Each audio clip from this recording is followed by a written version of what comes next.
I think so for the post-World Cup has brought a lot of things. Some good fortunes, some bad fortunes. Yeah. Now I think for the good fortunes you have to do with the deals our players Nibinya, especially with the Black Star players. Yeah. It's no surprise they say you really World Cup and give you your opportunity to see a kind of Cologne. The World Cup in itself, waiting a qua the beyond the players they say you don't hobo. Because one will benefit you. You don't hobo. I've seen players before the World Cup no na clubs or mobono enkoyi. And after the World Cup no they've had massive contracts. So for example, Balo Toure na oba Ivory Coast game nimba bobo ba kumi no bi no obo how many games you don't to aso. Wan mo bebre. But then okonhifa Newcastle meboa. Mazambi bobo ma Switzerland nansi atwetwe ba kumi ni Steve player no. Next season oba the Premier League name. Yeah. What did they mention us? So there are a lot of positive things that are attached to the World Cup. Now we can talk about how the World Cup lifted Mohamed Kudus in 2022. We knew Kudus that one ameboa. Yeah. We knew Kudus. One and name Kudus. But 22 World Cup need a different level. After 2006 World Cup, only labor saying called Blackpool. So 2010 the any boy so called Blackpool no so. But any of the World Cup no boy Nibiano showed a massive improvement and a reflection. Manya deal. Kevin Prince Boateng. You bet him both players. So I'm happy for Gideon Mensah. At least the German Bundesliga with Cologne and Co will open him up. So anytime you pay close attention to what he does. Okay.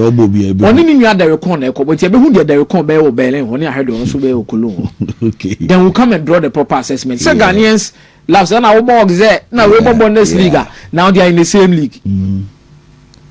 So we do proper assessment of these two players and how this one fast over. I'll be saying to post in the comment or post in the way you are lucky comment, you know. You see? Also, the catch say, yeah, no, you could say we overhype a lot of things and we over criticize a lot of things. The emotions are they attach religion, politics, football. You could say no, so. The emotions are they attach religion, politics. And if sports, oh, could say no sentiment no. It was through too much.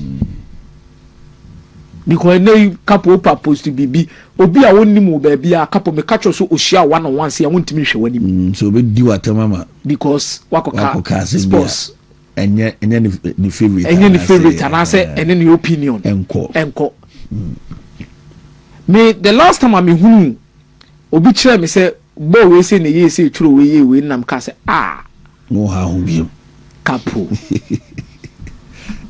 obo akọ head proof ana we di bazu we don't gas of you and really didn't say it's true. It is because people are passionate and they can't manage how passionate they are when it comes to football, their religion, emotions. Ali do know Bobby ama ya pa munya betu. Anya baba ya rahaya na yebejina be Ali do the goat. Yeah. Ali do the goat. Baba ya rahaya.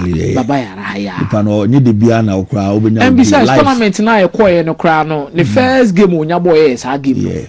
TSRema munya betu. Time of mu na so na pressure we. So now compare the last 10 to 15 minutes of the first half to the second half. Oh yeah, duma pa. Eno de ye nhwe ho. Second half ni do mo hwe. Yeah bi.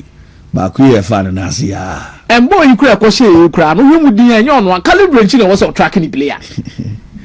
Yes, yes, Ramunya, but Munya, ye dear one, no. Calibrating was also tracking the player. Then one was the the Padro Kutia, the Nama, and the attempt question in the attempt. Kitoba couple. You see, the conversation that is still ongoing about how the FA will help develop your football. Anybody could do no. Okay. I think if you are drawing a strong discussion line of how your football should improve, the Black Stars shouldn't be the true reflection of how I born was a city call. Because I've seen your leagues in your koye, but to the senior national team, for example, the Egyptian national team, even outside the continent. I'm omo ya de ba omo Africa no ma beji biko be ko World Cup na nansia na we mu akwa omo tima ko bibi kakra omo timi kra ko win first game Algeria aso mo border to dominate club league. A proper roadmap. I bet me a feedy lines, a feedy generations. I bet me a reflected on the Black Stars results is what we want. Not adia, a bema Black Stars na ye. Now if you ever hear chino couple, now results are all on Mongoye. Yeah. 2 days ago, Obia Bo Biabaso said your tone player did not Sevilla.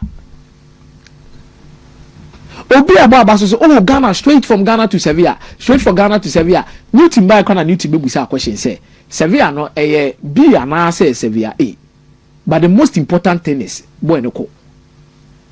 Then Mako post me say na boy na 17 yamana mobi ana we yamana mobi couple. You see the conversations we have around the Black Star, the conversation we have around our national teams and the progress of some of these players no. It to the dia yenye truthful to ourselves and get to the deeper root of it because our boy no me who no under 19 tournament mu Ghana 2 I think Switzerland no money Basel boy the boy was part. Whoa, boy no Bobby. Yeah, fancy channel. And the thing is, enyo obia na bebo you team a obi opportunity the rest in your team. Sometimes you need to go somewhere, work it out, come back to Thomas Partey. He was supposed to be part of the 2013 under 20 year call World Cup now. Pogba Mukobo no. Yeah. Tiandi enye obi an obo transition be fa no. But na so nkyere say. Your national team ni your ball no me nye ye. That is not where I'm going. Yeah, no dey. I'm only trying to say me and fa emotions. Enye adwuma. Ano emphasis still bra. Na still so be kakra ni. Anape na me tie mu na. Me hu say about tembo about Ura Sanidara. Ah yeah, Sanidara, yeah. Blasters World Cup no coach no they know bit quality top quality bang. And e wo ho a ana me pese me nyansam na se ne o kan na pepepe but nya making sa pepepe no pese o che. So we didn't have Kudus, we didn't have Salisu. Yeah. Okay, we had Kudus and Salisu 2022. What was our fate? Fiasco. Me adie ba ko aboa me pa ne se adie no minim hu nimdie nim hu nyansa bebira. Ngoka wasem. Tasem ni si legal term, medical term. Jamomo. You can't always have opinion over every issue. You can be in football as a good marketer. Okay. But an interest in nimbomu. That's what I say. Yeah. Ubetima football no match una uchi players no koba interest e bi a game no nimu pa. Ubetima your coach. Ubetima twa pictures and graphics. But interest e unimbo no musa. 2010 when we were doing the magic, how many top players na newu? In fact, you appear money, ACM money, John Mensah, no, a dear level pan on the acquire football.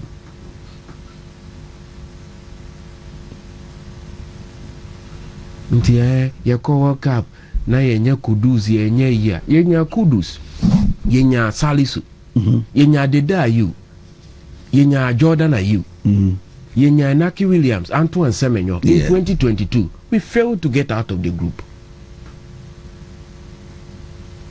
Ni amempa kura nse mene oto na wadwena awodwene no he mediocre ufana saa na we dabi I will not speak to you again.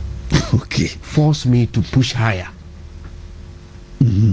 Nti yen celebrate the fact that yako World Cup no ankoye na ye kono kura na your doubt yenye proper analysis.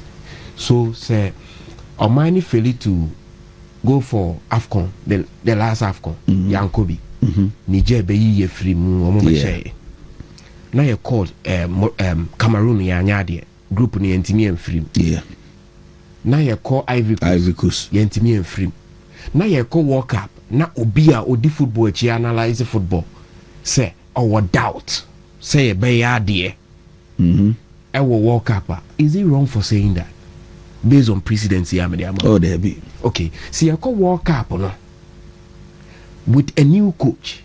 Na quality na ye asambo no players or tape certain things be a from the previous manager no mo ye ni yie no mu omo ye ade a because yaka say ne what doubt in inti this group no the omo ye no they shouldn't push further because now people are doubt baby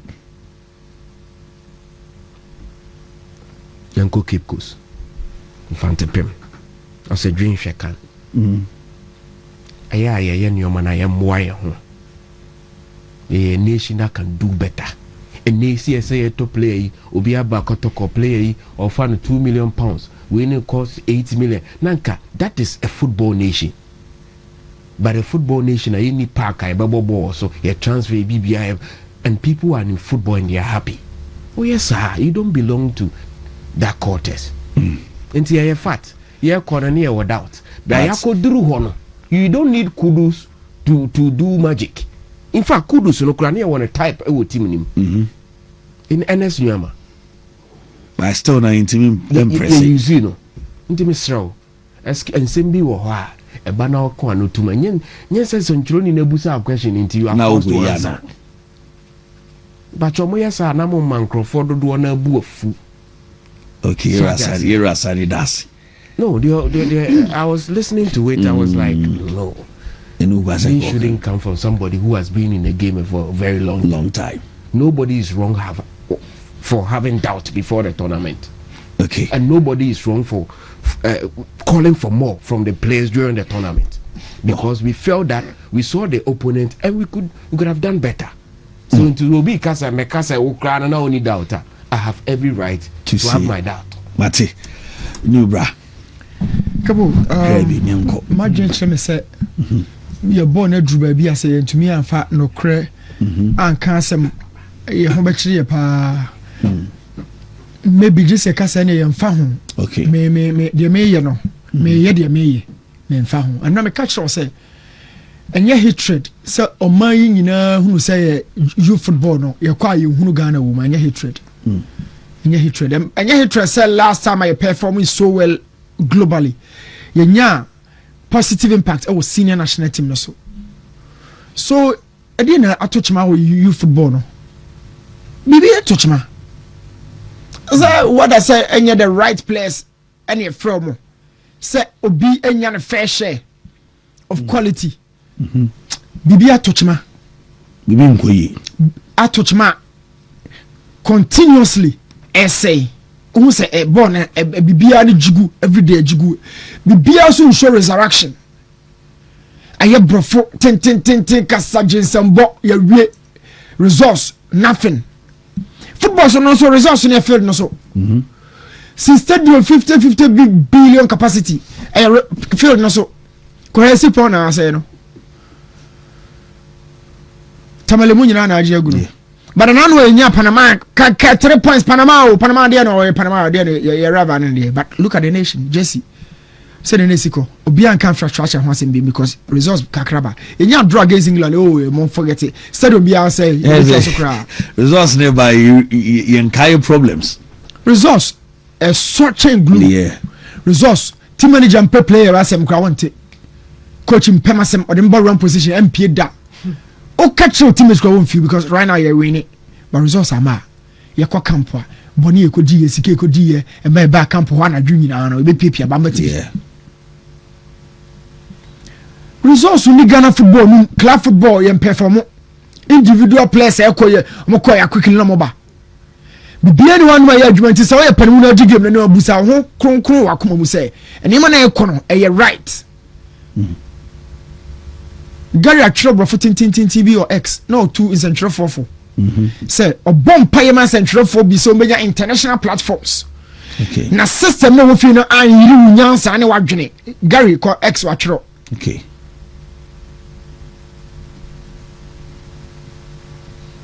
say dey sorry bia o dan yakopo ase ne say wanya international platform na local system no an yiri nyansa ko when you exposure be na dream man na hunyama bebre exposed to enyama bebre Gary Ochono X on it blaster na mo into a central phone bi subai oba fie ho de central phone bi ye ye bo no say monka ye bompani for bi ho bai bo mo ho bai me kasa de bia me kasa so say ye renanta chi lebra so yoko wasoma wi oba pa jo so wampi ena me hu say ma Ghana konwa hwe ni ye na Kwame Nkrumah ka say Ghana ni ibufu ehu no ni bufu ntem ba ni bufu ehu na Ghana ni ibufu a wa fa nkasa ensem no kana ni tirim ni nyina etiawo ye na ntachi odu akiri pa we bo num eni se wanti anya fie ye na wunya fie so nto ho no a koso na nsai na dem de wie to no me ma wie ha na me sa be ka bio because minim de ye bo na ekọ obi ti fie o follow bo no nto no me nya adwene ba minim de ye bo na ekọ and then we to be there for blast attack craft film against Colombia no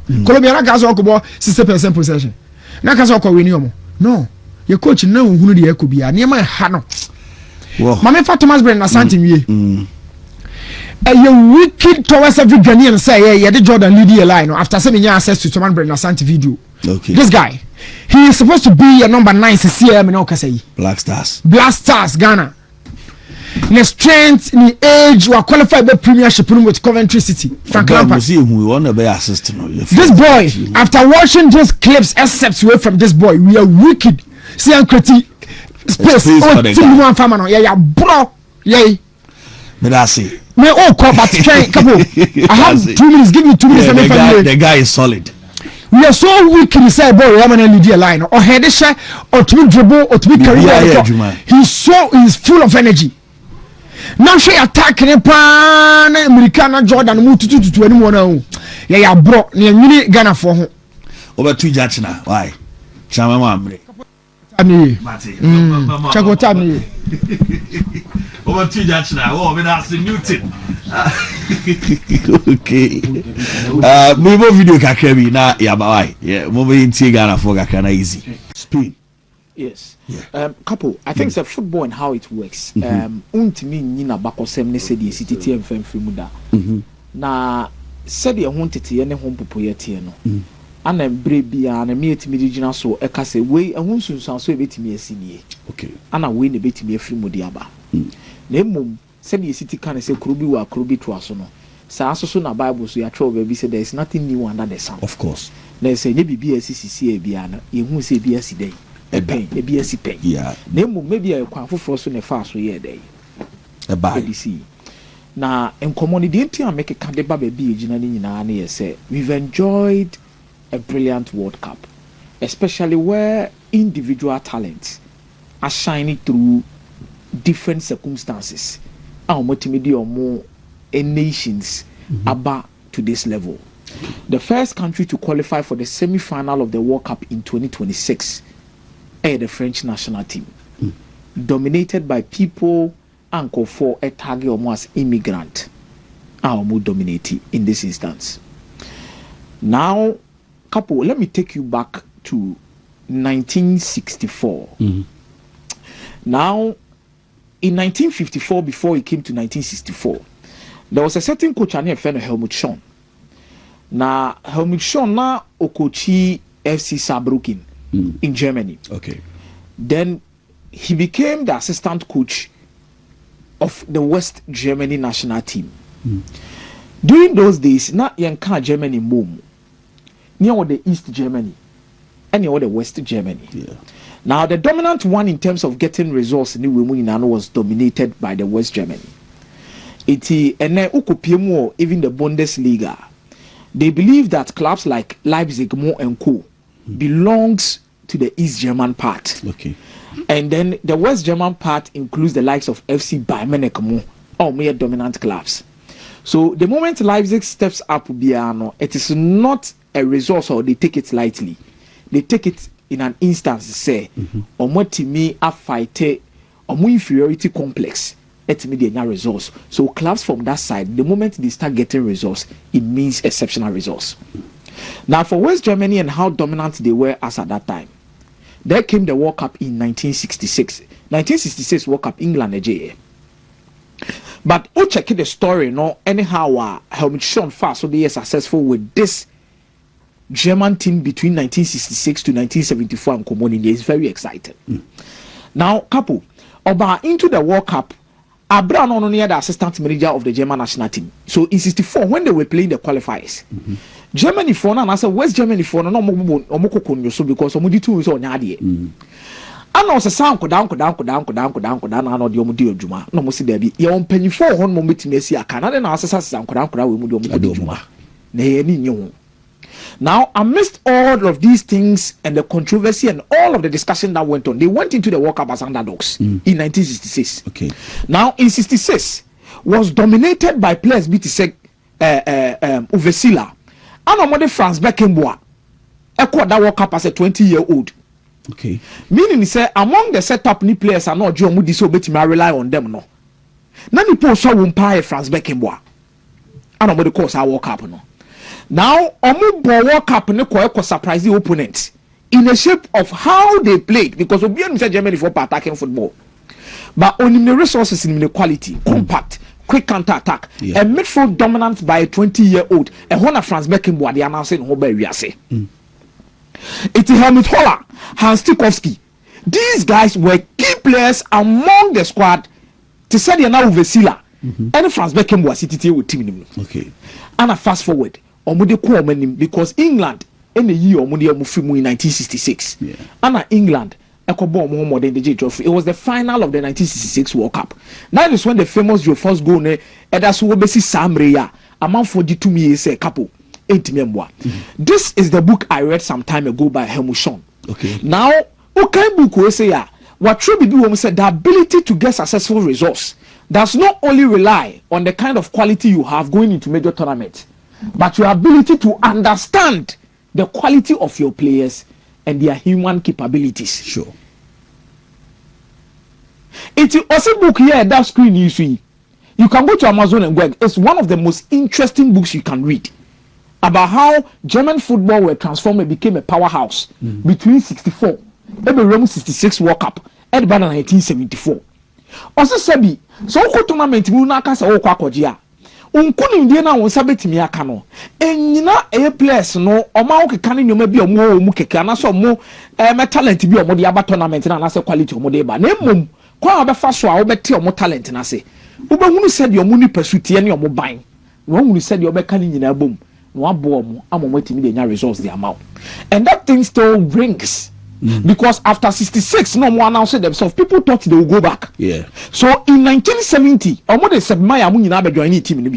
Then that was the introduction of Gerd Müller as part of the German team with experience. Anna Franz Beckenbauer no only a club about 20 years. That means by 1970 he's 24. Yeah. And I know almost I share England. Almost England by 3-2. But that tournament gives us a certain remembrance. So we tell me Franz Beckenbauer power Germany. It is not about the quality of football. There was a game of Mubotia Italy in 1970 World Cup. Game ended 4-3 in extra time. Frank Nami say okay. Say nay. And ya bandaging in sunny na. Ya bandaging in sunny na say. And the ball and Bosako see extra time. Wow. Italy defeated Omo by 4-3. But Germans will never ever forget that performance from Franz Beckenbauer. Wow. Then fast forward in 74, where Europe and Omokocho in third place. Then in 74, they came to the World Cup as Timur Obamacho. So he picked the team as a young team. Omo grew but also second in 66. Almost all grow BM in 70. Ever mature grew fin the experience fry. By 74, they had become men. And couple, they went on to win the World Cup in 1974 as West Germany. Now you look at the beauty of that story, any the history, any idea what you to in terms of World Cup history. He became the only manager. Our bought 3 consecutive World Cup at Waswa, Ninja or bought in the semi-final or the final of the World Cup. Then Yaba, as a player, he was not as successful. Because Boheta Bele Moabi, not the assistant coach. For Germany, no opportunity to be coach the senior team. Now you look at somebody like Didier Deschamps, because Ocheke Helmut Schön at the time with the German national team, he played 16 games for them, was 17 goals, meaning the return was huge. Sure. Solid. Yeah. Now the history has been said, it's already there. Now who comes in and does it better? I think to me, Didier Deschamps has done much more better than what Helmut Schön a year between 1966 to 1974. And the reasons are this. We have a young team, we also have a team. You know, Didier Deschamps are building two different French national sides. The first one now building, was a team of the free Euro 2016. Okay. Also, that team no more Dimitri Payet. Yeah. That time Dimitri Payet former no war England home for West Ham. Original free kicker you bonnet on it. One heard Dimitri Payet time there with the English Premier League. Yeah. You can say street football passer will be the street football about Premier League. He was brilliant. Musa Sissoko, Adel Rami. 2016 common year, you know. Then Portugal beji Euros in the I remember after that there were a lot of conversations that were going on. Said there be Deschamps own team for France quality way near Juma. But let's not forget, he said before he became the French manager, he had been the captain of the French national team at some point in time. Yeah. Or a part of the team now the 1998 World Cup, which is the first France national team World Cup almost a team year day. Okay. Now we can move into Olympic Marseille and the conversations we will have with Olympic Marseille. Mama for ref is the first coaching job or the Monaco European final. People don't even remember that for Didier Deschamps. But the reason why everyone will remember him for French national team is how from 2016 Obed Dani team no, because now Pogba bought 2014 World Cup. Pogba was the best young player in 2014 World Cup. 2013 about U20. So U20 na Florent Thauvin, Yaya Sanogo, Pogba. The famous one with Clifford Abuajimo. And I think Ebenezer Sefuamo, Ekobos our tournament in Ghana toss so third. So by 2014 these kids were maturing and coming up. But by 2018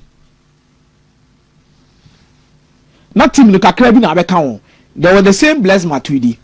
There was Rafael Varane who had joined Real Madrid because as of 2014-2015 Real Madrid team are not most starting games with Breno, and at 2013-2014 was Sergio Ramos in EPP. So Bekaya Varane no Bobby Bano consistent. But by 2015-2016 Varane was becoming a key part of the Real Madrid starting team. Sure. Then Varane comes into the national team. There is Samuel Umtiti. Theo Hernandez anko 2018 bi nimya Lucas Hernandez na kwa on about 3. Then couple over him midfield or the Barca tournament. There was Paul Pogba, Blaise Matuidi ne why in N'Golo Conte. Conte now fina Conte ako the English Premier League with Leicester City. Akonya sa results no. But me team were building here in 2016 to build 2018 3 key players when necessary your mademano. Couple Paul Pogba, N'Golo Conte, and Kylian Mbappé. So the 2018 team had a perfect balance with these 3 players. Danny team Nukra. Then he won the World Cup. Then he comes in 2022. Beating all us because the history as at that time, he said, "Why would you World Cup? Maybe be a couple. The next one I'll be on the group stage also film." Because not France in 98, which he was part of the team. Omoko 2002 Senegal and show first game you move. Emma group stage will be a basa mo free mo. In 2002 Brazil Belgium World Cup 2006 on metima the round of 16 the quarter final. From 2006 Italy Belgium by 2010 Italy be free group stage. Spain Belgium by 2014 on be up. Sa kabo. But when you buy no.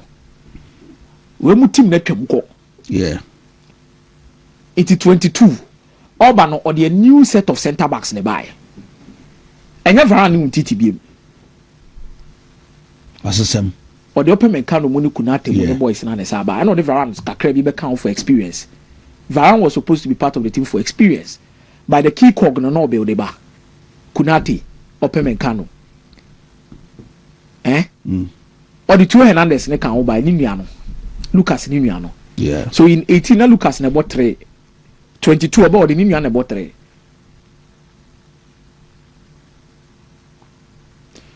Or do introduce Tchouameni mu into the team meboa. Yeah. 22. Or the Rabiot Asabishim. And we maintain Griezmann. And we part of 18 meboa. we maintain Giroud and we maintain Kylian Mbappé and do Osman Dembele be kan ho kakra kapo and Marcus Thuram no maka gu akiri material so and do Julius Kounde bebo too.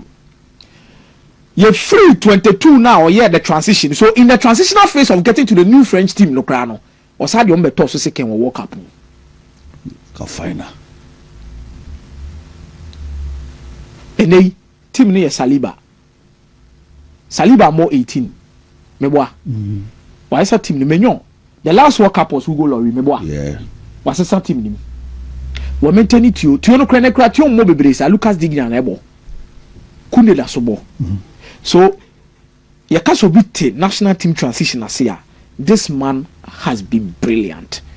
He does not forgo the old. Neither does he neglect the new. Or blend but or blended. Adwumara no. Ano mo bi ate ne ho ase. Owuro nie.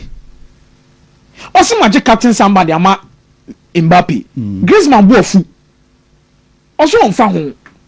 Enya na sem kura. Because the team will move on from you. Who Griezmann what about World Cup na you say? Enya na sem kura. The team will move on from you. Ebe move on from you because the new generation na me bodo omu leader nie. When am I so your omu leader? No bear him say Olis, Dembele, Mbappé, Doué omu ntimi mo together. Meboa. The selection quite problem man. All the selection high problem man. Yeah. Ko bakola do baby a over start. And the reason why the management skill no top notch. Yeah, but tournament is I Emery more body view. Now he change your year and when he introduce I Emery. Yeah. Ya she two. Manu Kone wa yellow card. Trameni won't turn papa. Yeah. Odi yellow card be moi. Meaning he says Trameni near fit in the semi final. Ebe high free. Zaire Brabe Kutabo ni bi. Because Morocco for ni Kutabo ni bi more. Osubobo ni bi mai. Akolano so buy wa big give. So he puts them on the spot. He support. I'm not going to get to be a shall be a cobenjo. United in purpose, brilliant in execution. A very good coach. You're underrated, no? Yeah.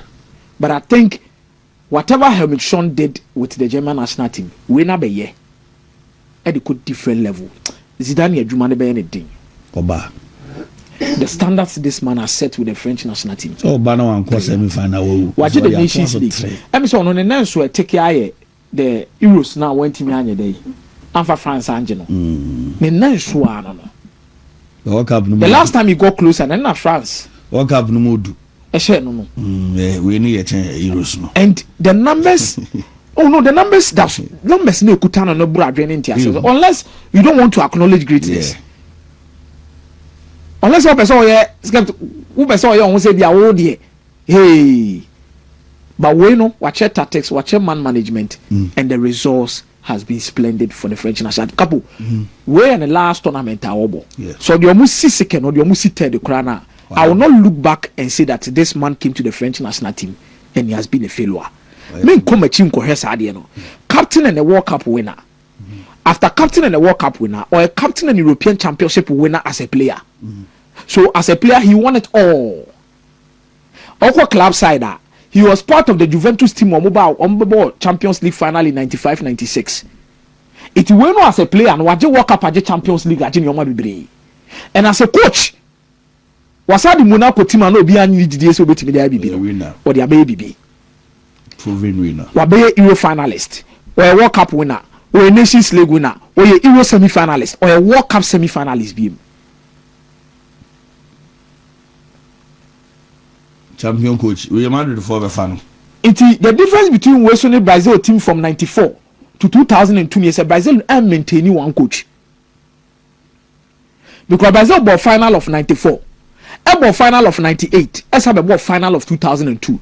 Omoje 94, Roberto Baggio was a penalty no. 98, and Zinedine Zidane mo sorry ya won auditions ne kan bia. Omode je 2002 Oliver Kahn so far Ronaldo nsano. The quality of football born within that period no was mind blowing. Bebeto mo ebebo mo de awie de aba. Omo ba Ronaldo ni kafu mu so ba be so mo de abo. But we ne de wa fa one player or the ayensa Mbappé 18, Mbappé 22, Mbappé 26. Didier Richard. Quality. Whoa, Matty. Because World Cup now, Ebono, Obi a celebrity players. Yeah. But the quality of coaching and man management, this man, Diabano, will deserve every single accolade. Knowing, say, we give him credit. And the last World Cup. We didn't want to hear brutal. You will World Cup, no cast of team coach, or didn't want to hear Real Madrid straight. Top stars, no. He has shown so to me managing dressing room, or to me managing your mother. Can't take the bench. Obabawa. He's happy. By team no shit. Imagine it's not about Nuti guys or superstars or dressing room. It's not about you. They don't bring now. Well, if you enter the dressing room, you can't talk against him because as a player, they are why be able. And yes, so only who are players here guy also. And on Sanchez said Obro also. Yeah. This is where Carlo Ancelotti's message comes in. So Carlo is in the dressing room. Don't be overly tactical. Yeah. And at the same time, don't show too much weakness. Okay. Or a sankophobia. He is not overly tactical. Definitely, he doesn't also show too much weakness. And my boy is in front of so. Fancy you are coach Rabaso. Why are they? And I'm saying, me expect to say, you need to single out a coach and appreciate him because players are similar. Don't be about a kind of World Cup and I say, wash a train and or chasing record. But how this man has managed to bring the best out of and will be a Casa Madrid, no DNT now, you are Madrid, I know. Yeah, but Obaha, Ekuyi. And two tremendous free to me and someone who call about team the baby. But maybe two player be a film beyond, shaking more body and not shaking cram a booby. Well, I'm found here. Why now? Number you be room now. You better fear be doing cover. Then they Friday, so on some coffee pa. Wo, Steve, any you can say one year walk up, 1 year transfer, and Steve, over walk up, no me, kaka, and that's all where we. Now I made a day me. Okay, a day me no. On the okay, you know, against us was a 1 goal. Yeah, it's a was a goal. It was 1. Yeah, and he also opens out 10. People think I was just. And Gabba in tea, no, it is. I was even phone. Would dear man, a man energy, a man come recapa auntie. Carry my day means some okay, and Omra Gana, ever one pa with my boy league, no. Very full guadi. Couple, woke up on many ajo. Yeah, na, yeah, some Isaiah, a ball coach, Didier Deschamps Abasso. Yeah, Wabe Jumakesi pa. Yeah. And send your kind of sape penalty. But on the other side, say Zidane and some man management now, or that is a day. It's interview no by. Yeah. Amubusano, okay, a woman. Okay, tell me what you eat because I want to be as fast as you. I eat a lot of African food, but I have good genetics for my dad, so I think it's a little bit difficult for you to get fast. Yeah, I know I have some trouble. What's the African food called? So I can look it up. What's it called? Fufu. From where is that? Nigeria. Okay, talk to me about the goal. When you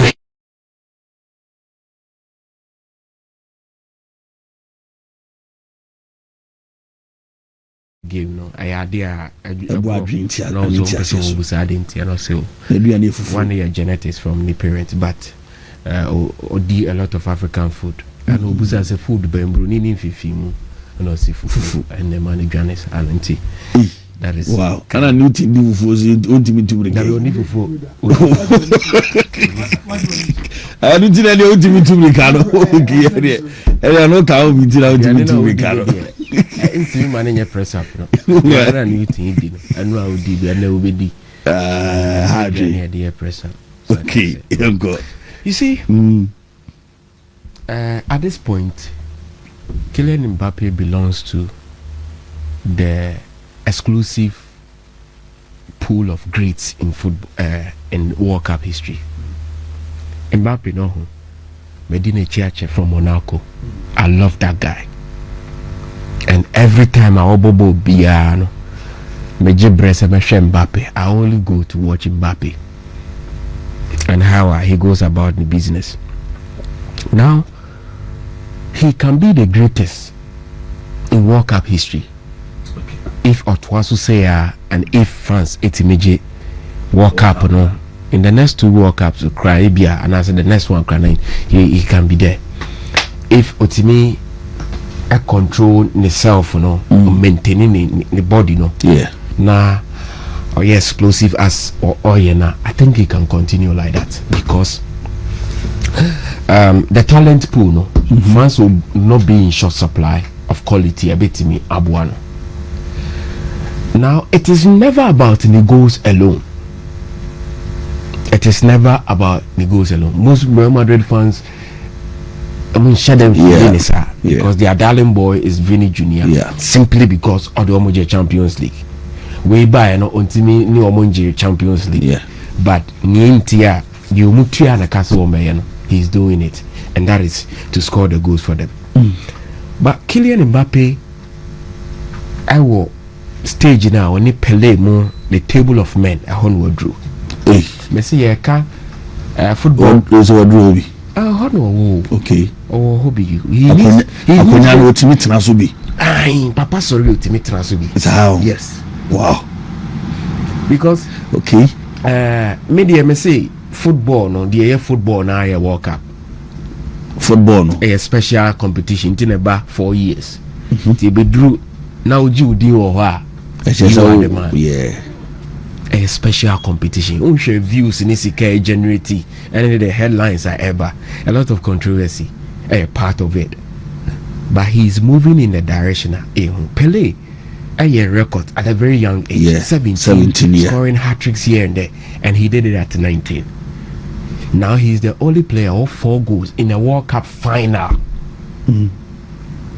He scored a hat-trick at 2022 and then in 2018 Oshebako. Now yeka performance any impact ni ade na nipa na gya to a obi behwese bi a obe emulate o kire bibi aye so different. Now the man me pe Kylian Mbappé ne say and I said penalty. He complained to the referee. He came back and scored a wonderful goal. That is a player who believe, self-belief. Now Nimnia Oye. He is a player that performs even under pressure. In the 2022 final, how many players and a bit by sir? So you will be anka subconsciously obejia to say Messi war tournament in Imuno or Sheko 8 goals there. Bana or raising maybe I mean to catch here. He goes into the game, he scores. Or in party game no so well. So this is a jewel. He is taking the baton. Sending a share near share name and other players which was there. Omokwa one a being. Akadi only we boy compete say yanko. Bozin as one person on the next two after Messi no. He is. And you say after Messi, so no more press wa. African 2022 and then the press in the final. And I feel so how many players na make say player be anywhere one Messi competition at the World Cup than Kylian Mbappé. A lot didn't understand. One in the final but hat-trick. World Cup final penalty ba no aboashe. Yeah, the 2 or non-drop no aboashe. No other team than Argentina and Messi. You can't say be I want to say. But me my chef venue, my cup venue be a crowd and noise in I was shivering. So imagine say, oh now we take all the decisive penalties no. Osako Jinechiri boy, you know. Osako wow. Being a footballer at the biggest stage, you know, any easy, any joke. Any joke. I don't know catch you say the legends are France and you know, Michel Platini ne Zidane ne Namfufu ne nyina no the lives of Thierry Henry what pure Marco Church aseo. So Katom so he's the all-time leading top scorer for mo. Omoji 98 World Cup. And then I know Mukremu, I know Musubeji 2018. Into separation I again. Yaka and se Bimoje Ballon d'Or. Onyanji, that which is an individual achievement. But I won't rate this gentleman because of Obeso Ballon d'Or Nimu and Nasa also. I just want to enjoy. And the boy our born achievement here World Cup. Oh, World Cup now he is the man. Dembele, Dembele just saying 5 goals, 6 assists. He's also doing well. Yeah. But debate in say Lawrence NBA Dembele no be more than Osman Kylian Mbappé, because we win Champions League no. When na boy na masabeje World Cup mu and be a goal scorer no kra no. Oje but obe no kakra. Man be o scapa na offering crofo bi say omonye business discussion. Na oba no dey obi ti say mebia say Newton na eba no dey akomia buy. Komia buy a good morning boss. Good morning. As our chair be now on feed. No Sanche. You know say my friend, we are talking money. We are greeting money. Is that why we are here? Okay. When we are talking about football and then greatness, now World Cup or Pacho, or the Champions League. Okay. So if you are talking money, and you're on a greeting money, okay. World Cup is the ultimate. FIFA World Cup is the ultimate. It is so much me kwaje World Cup now. He is the clear favorite for the Ballon d'Or trophy. Baby ordinary crop for na question. Is it done womb? Platini womb, one beam now, but even Omukochi womb, Didier Deschamps, Omunina womb, Katobia, Patrick Vieira, Omu great. Yeah. But Mbappe is so different.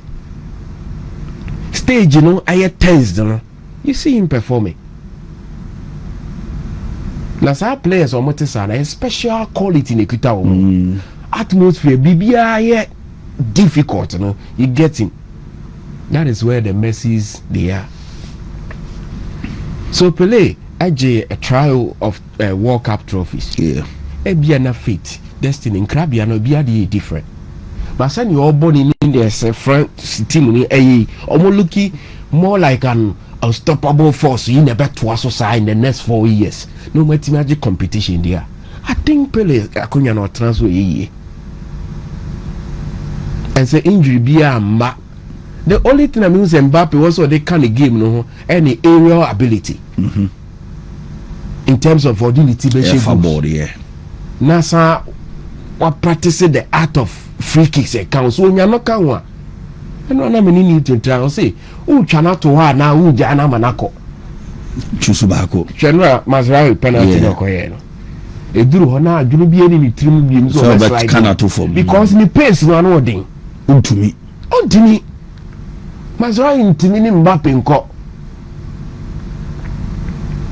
So if Otimi polish sa nyoma mienu kan ho because already he can score with the left or you're very powerful with the right. Yeah. Tidi akano ye we no. So the kan he will score a lot of goals over the career. But I won't define him because by the goals I watch the impact that he makes. Yeah. Once a World Cup, he best starting, we were thinking about possibly an egoistic atmosphere, but the focus of French national side, because near who the echoes were Real Madrid. But there they come, they assemble, and it's as if say youngsters be a more area, they just want to have fun. Michael Olise, Desiree Doué, Dembele, whoever is playing is doing very well. So for Mbappe there, Medina Echo is climbing to the very apex of World Cup greats. Okay. And about the mentality, in a very difficult situation. In moments, I won't say players be a coil, that is where you see Kylian Mbappé. And the only hope of Africa, and to me, I'm qualified. That is Morocco. And me show a game, Morocco are enough reason for them to qualify. Okay. New thing, and during the show, no can say if you want to qualify, it be dependent on our attack. And it was a team that they paraded. They lacked presence up front. So Munya Obijine Nimuwa, Sene Obe Kose Upamecano and Saliba issues. They could have had a chance. But in the game, I don't know more build up, no more calling for danger in their own zone. Okay. Because they didn't have a presence up front. That was the game. And he said, Hakimi ultimate try overlapping call offensive so deeper. Yeah. Ball na deadly. Tenua Mohamed Wabi Obre, he had no solution to the problems. No. Opposition now share no. Media let me feel say it was a game that Unya an attacker Utimi put the brakes on the where Mbappé and then Dembele a feed from now and they will have a chance. Okay. But you can't progress in World Cup and I say every competition without having an attacker equally or causing defense and the problems. And so Morocco it is never a failure. I'm sure by the distance of where they went the last competition you might say but how many teams can go toe to toe with the French national side? Oh my idea. They are playing for fun. When you say Omonia Brigidi, what Rabiu Asamna Okano. Also, they didn't see it as a difficult challenge for the Omodia training for game. You know, just a walk in the park for them because Sabari will not be playing, and who says Morocco for create a lot of problems for them in attack. And then they did Morocco for a coffee, and then they caused themselves some troubles or defensive shape. So Morocco deserved to be out of the competition. Okay. But I will not take it as a failure on the part of Morocco. Though or more a target, a destination, or drew. But I think the opposition were just too strong enough for more and Morocco and qualification ticket to the next stage. So France deserved to qualify. On my idea, 8 goals for Kylian Mbappé, another for Ousmane Dembele. I want to see the end to this story. Okay. Yes. But then France, Spain and Belgium. Yes, Spain for you because Spain coach and yen celebrities superstar. That's a stardom affair. They are an efficient machine. They are here to concede. Collective. Rudy Garcia was a scrappy performance in the group stage. And we free her. Yes. The only ultimate test I enjoy Belgium was against Senegal and the United States of America. But Spain they've always been at the business end of every competition on my ball, be it the Euros and also Mobile Nations League. They've always been there. It's difficult because Belgium for the better testing defensively on better testing. Now the entire is solid, not because a defensive unit but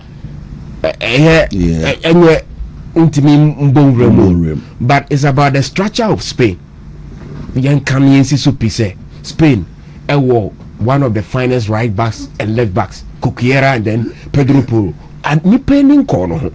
But these are some of the players I was on for the big teams. Porro so for Barcelona. You have a good right back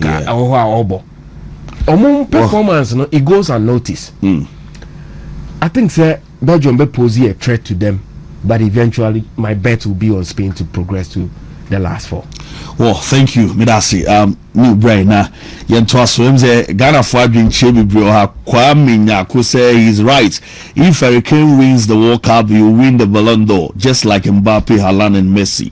Okay, and no Kwame de no, and I will also advance. Si fie bedu so no nya adwin kra I will say World Cup no eso na you can say change the Champions League, na player when your opportunity anko World Cup so you be can say nti no and the obey be free ba o say player anko when your opportunity so ambo World Cup be free ba say world in chere say World Cup no I saw say champion European share world because we be under no certain things are facts, certain things are opinions. Okay, what did they mention? I had to say you school usua universal set. You catch us a subset here can universal set. So Europe na share we are seeing okay I do I say I'm about to underrate World Cup no so we be on adwin I'm for dreaming so die so so me so mbo bi da chi player now supporting now wan ko bi no do ko busa no ba wasum say wo ka just work up no tell be man ko bi no on focus on ala baby na ni ji aje no no last 4 years oh new brother yeah heavy is heavy and I'm sure we know na me admire Kylian Mbappé just as Steve show a lot of admiration na Mbappé will grow Deschamps he's blessed to have in the squad way at in a disposal. One thing I overshadow so say regardless of how good you are as a coach, you need quality. Oh yeah. You need quality. Sometimes there be a problem not starting out having quality and not being able to fix them into a structure. And then ordinarily, I'm not for credit because it's a this coach undeserved players. At some point, someone for a question or two, I do with the Blasters earlier starting. Material say a crack the Deschamps. There are about 3 players are more positions, are more ball, and now more roles are more performances. They are in transition. Players, more profiles, they are in transition. For instance, Michael Olise as a central creator behind the striker. As a number 10, we know say or ball all right, inverted by we know left wingers. But then World Cup, I'm going to say he's traveling from the wings to the center as a number 10, chief creator of the side. Yeah. Usman will grow to some extent in the last 2 years, kakra in the profile American was no. But also moving from the left, echo box as a second striker, as a partner in 4-4-2, occupying the half spaces. Now or allow other partner and also so I'm gonna engage the other side of the attack, especially when France system a movie into 4-4-2 or no and a Kylian. Olise and a Dway central duo no Ayamano Kone and Adrian Rabiot Pachawati say 2 central 2 out wide and a 2 top Usman and a Kylian Mbappé systematically we move into 4-3-3 is smooth papa seamless because Olise no and also a drop it deep abaka 2 no my friend no friend now up front no a Dway Usman and Mbappé as a focal point. Now when you see me and free one club and a debate into no, more easier. Yeah. Adrian Rabiot can be civil highlight on the Shadrach, but me reading said okay. Okay. Then my started the free pepe. Kylian Mbappé the engagement of the box no group now na me said the biggest tool in the pace. But around box no, not Thierry Henry yadi. I mean all the wide force almost the drop of shoulder. On say Gary na a post here me fa free see the man Shadrach. Okay. We fought Morocco didn't pose any threat to us. There was nothing and there was nothing to fear from this team throughout the match. That's how we felt. I spoke with the Moroccan players and they said they were stronger 3.5 years ago. Adia come one seminal a threat. Anytime Bia what is we can threat one seminal. On come midfield. On can defense. Attack. Attack. Yeah. All the technical words of football, so what's in out the boss here? Who may be in common or come once. When we talk about possession, we say a department to be once. Yeah. In free. In a final third, how can possess the ball? Maybe. And why do you keep the ball in the defense? What for? And I want to take you off. So you get a possession, the others are grown in Jinvin. Yeah. You get a fretter. That's what I say in the final third worker. When somebody says solidity, compact, oh baby and Comaneco. Yeah. It's a ball also what you say, and then a bro phone and then yeah. The technical words are the wheels of the game. In the west side, man. Or say a man pursue threat. Let's just attack of Morocco and show up. And no me who said no game. Me na imagine me say Morocco more respect France do. When me who said no bo no kwa ni mo ho no ma bibia shake upamikano mo aba ba ye midfielders. But the queen board the fast buying it was a turnover. Turnover no. Me catch if me division 2 players and say a queen me no sunu lusu ba obi anim. Okay. Ya yere waje and I will pass akoche. But the reading deeper into the game no we are offside back kwa. ya jibo no so ma opponent no me catch me strikers no no ya offside 2 no apeja kokoro tiri akire oh yeah sorry offside me ensa oh yeah sorry offside 4 oh yeah sorry o kan ho na o kan krofo no ho me busa me strikers no it's also another way of losing the ball but then no check France then it was a forced turnover and it dangerous no ya yire wo am lose ball no o say Hakimi lose ball no deep lose ball no ma recover bim ade am hu about the Shams team ni say was also ball Lucas Digne as a left back I will invert it okay enji go no come kakra okay what inverting means but be Lucas Digne wo as a left back and nka obehu no either underlap or overlap odu wing na na aseko hwade wa ha mame ombra na chika kra bi ne hwade be a ball no fire na won chen ha sei no so full back na you say Lucas Digne wo ye no hold it here so France team Lucas Digne aba no once when omo ya free players na wa ha yeah Lucas Digne gina ha no one e ko vinfin ho no ma say yeah o a higher way a no press a ball originally they go ne buy no area ha Kylian Mbappé ha no fa ne go na sure o share no area ha Lucas Digne e benya one shot be boy e wa ha so Kylian Mbappé ball ne be turnet no o share camera na chia na ono no gina ho Lucas Digne no gina ho so oma go ne nko one fin pa me share no so ha ne say akoya ye fa so on bo play no ne nko ye fa so ye question cool ball say wa allow Kylian Mbappé man akoshe go no the same way no and no obiti Issa Diop is a quality player but Mbappé really has shown different angle of his game say yenim say onimrika too we dangerous we say but couple so do box no one or one niema and this is it what you say the space between Mbappé shooting points you know and Issa drop on a couple 4 meters na more 9 pe 1 meter referee 9 na otwimu no referee twin number could be a couple 1 it is should be Mbappé just shooting ball no but on my the other angle no way drone no dey no on my reverse way no o say Issa drop and I just say unblock it to open up a way for ni view no way yo I had to come this team decide so about block ball no but this heavy goalkeeper no me as a muso deceive goalkeeper no na maybe keeper no oblock man and ko bepe shahama me o de obo no e wo ha sei no hwe hapa ni ade ha mi o after some ball say na Mbappé na mo hwe ade o hold on Mbappé na shout ni panente mo no now at this point Mbappé knows everything say he has the opportunity to have this ball back two you any free Mbappé ho ko ba bia load no ba bia referee now also a load no France how many players against Morocco 2 players it's a high offensive press naturally France omonye saade we they allow you now the ball number because they know say Mbappé be call Griezmann be call Ousmane Dembele be count no be call now the coach is saying say yen tron crofo no omo defense because when we win the ball we are close to the goal area you better decide quickly it's a 2 different angles and common here kind of situations the overload now in favor of France and I Kylian Mbappé position and crofo no awareness high awareness maybe say what awareness is okoda but the defender not to be Mbappé jibon because akwa awareness was slow but about look watch it here this is the 4 meters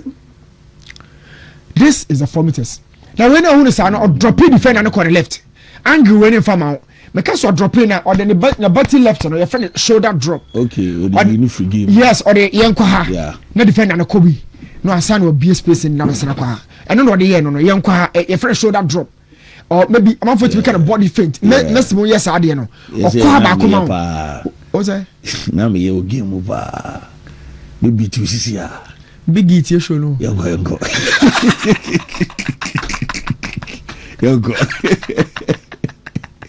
aza kware ne why somoro to BT no angle we no hu ni yi na do other angle be ba o mane nko o do o mane nko o be hu me kase o drop defender na corner left so the defender toss any main force block and I could deflect it mama allow keeper no now why dangerous are we if you know cross kasa obetimi the dangerous the word dangerous na describe na abeka na ho abeka na ho now we no crowd why no enye the biggest strength o de hari nyina obehunu obema different angle no so drop Issa drop watch it here oh yeah and you fresh shoulder drop no obetia say repeat am wahwe ball no fa no hono yeah obeto akwa ha ba kope emu bi ma na the ball akwa Iron Robin mo ye mo sala mo ye nanse kra watch it okay obi asi aball no be ko direction say you at this point no say couple so aye bi pe otaya angle ha obobo ya be fa ball no kwa yem baby a ball no so ka say wo ball it's all balancing no nya space then we found the slightest of angles are important they man this wide forwards obama yo mo Thierry Henry mo o ko the other side no boys no go bebre o la me mu nyina evidence say odo ko say you could find udi akira ball left na keeper na wo Coutinho mo ya Coutinho be drop ha omra no na ball no ko keeper na always they will drop you who said you watch that what's angle be man na Mbappé ne strength and kasa susuni ne strength ne say Shadrack betimi mako 2018 of Fabo be against Argentina Marco Rojo final no or the no ko share box no Japan tiano that has been Mbappe's biggest strength and it's a no at the center force for a year at the ball to net no Mbappé he has become very dangerous also around the box. Wow. Now France a well oiled attack Usman Pan and Rami who's holding the tika ball. No, or connected corner. Yeah. Usman Dembele. 2018 we are one prepare. I'm Rabat. We cry the other one. We the other one. No. We're 22. We're 22. 18 no the other show. We know nya penalty but the tool. You can say tool. Adia odi aye adwuma di defenders wupa the tool the Americano o take you off Americano and now only said ori yisa drop no so no o ma ye sebe facha me o ma Mazraoui e stupid yen come Mazraoui penalty no so because Mbappé intelligent technically no na me describe it no I want the video when be Mazraoui e Mbappé nra some Mbappé no when say effective angle no you right ebi na omudi ye Kudusu no o send the ball come Richarlison because Kudusu no up left no so Shadio ha me okay mo manenko before no move box room na no and no referee ya dey too me card dey actually Ghana Premier League referees so be for the conference ho ba wo dey ye be call hold it here guys hold it here wo hu Mazraoui on his drop omuni say sa angle no mo gina no ho Mbappé e person shoot too because the strength and the right okay so technically when your analysis I catch say stop on the right no on the weakness no so say Mbappé call left a cut back and just where you shoot in the free move but we jano shooting yes and we tell you no ordinary call no said be all man space man so Mazraoui is perfect but then Mbappé no so na try say okay man you share free mu no me smart yes say okay Salisu you Ronaldo bi na Ronaldo person shoot awa ha and Salisu defend Rakwana Ronaldo de crochet box no so watch Mazraoui you send the body no when leading the body na Mbappé ho she Mazraoui body on commenting ho 1-on-1 ye when leaning the body in the back lean back oh the American and then start drop so body chidom and Mbappé say no way me the be fa but me the to fa so you the all your best I catch no you analyze the actual but how did we book mu nyansa ba Mbappé the fee nyansa so what na dey no yes but tactically san ya catch you say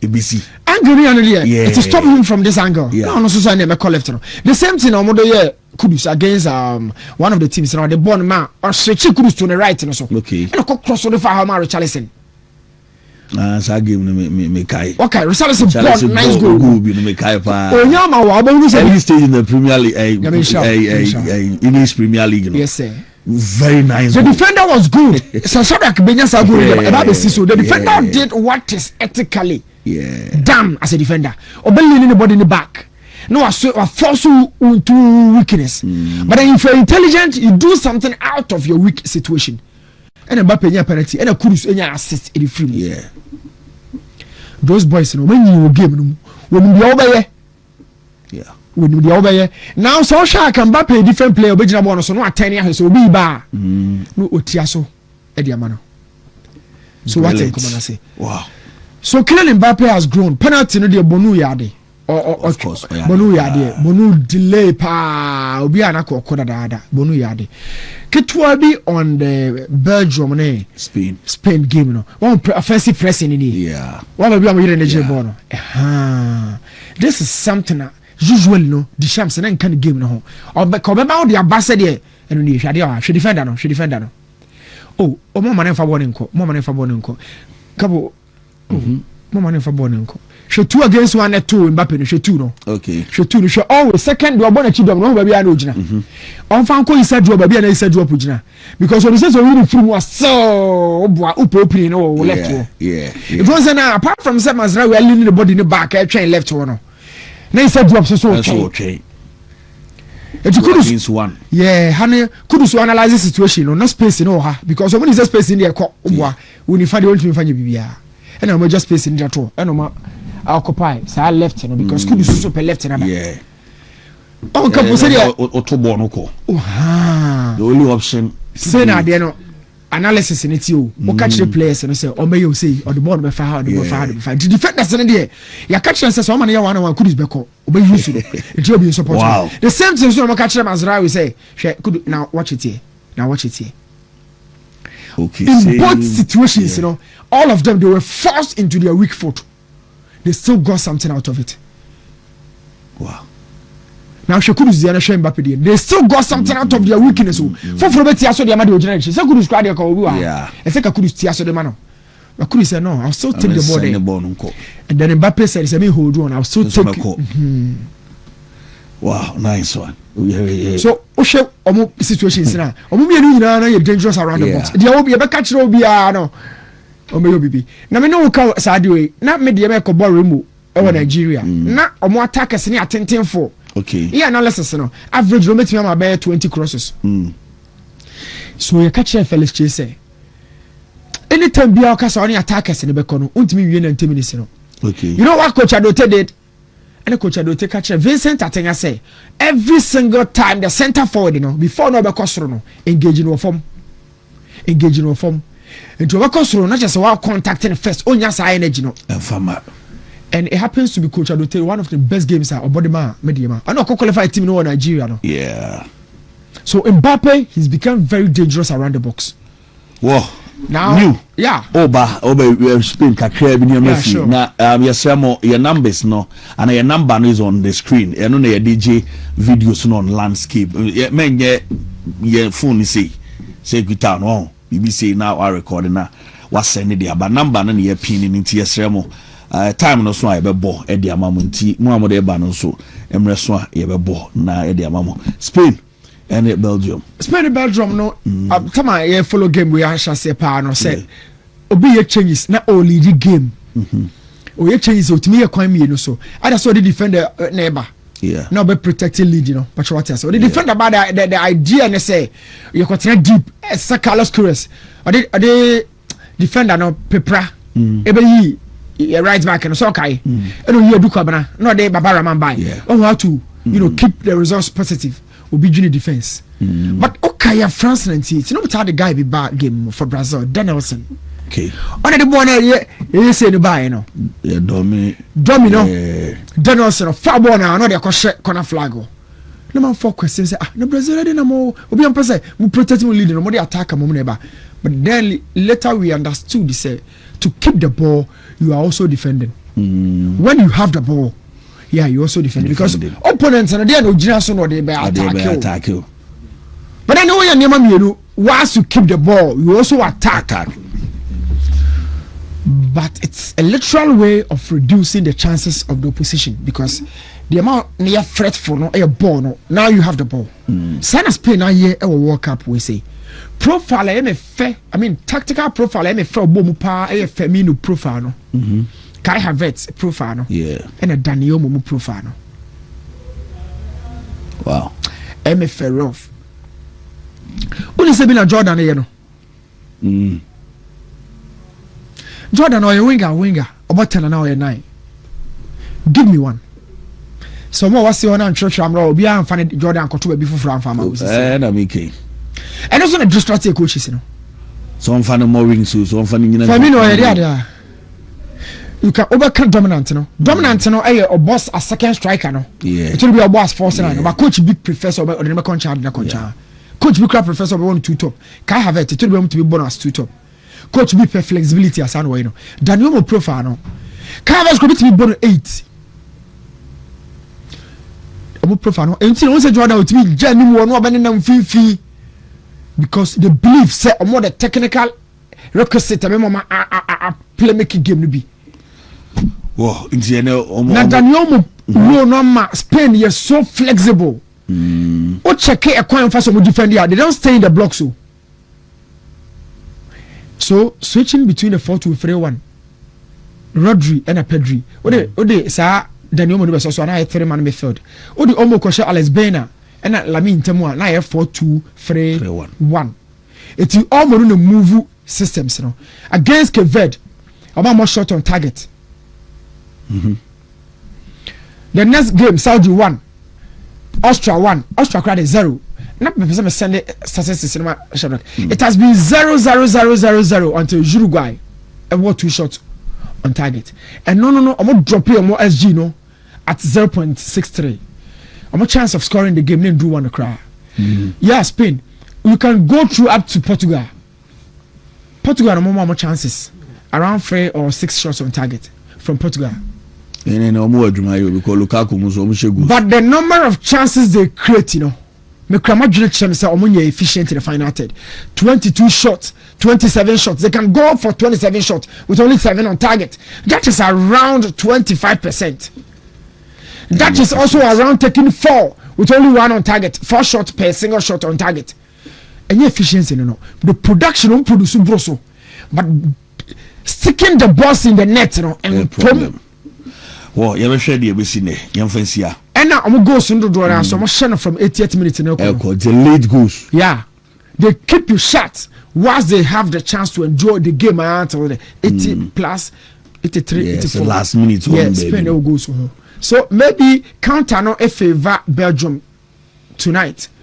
Belgium a back counter Charles de Catalere efa ball no on the goal obetimi punish Spain defense no but that's when there's a first turnover up high the pitch. Okay. Spain maybe all 3 goals in this game say Belgium are defending well. Yes. But and I don't think say Belgium ko tena pool maybe Bobby. And then a big trap no. Bobby and Spain ever share possession. None of the teams in this World Cup.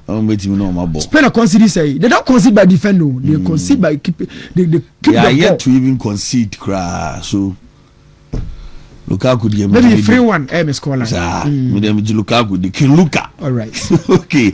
Mr. Read that you need go work na you say Lukaku as last stars as we are.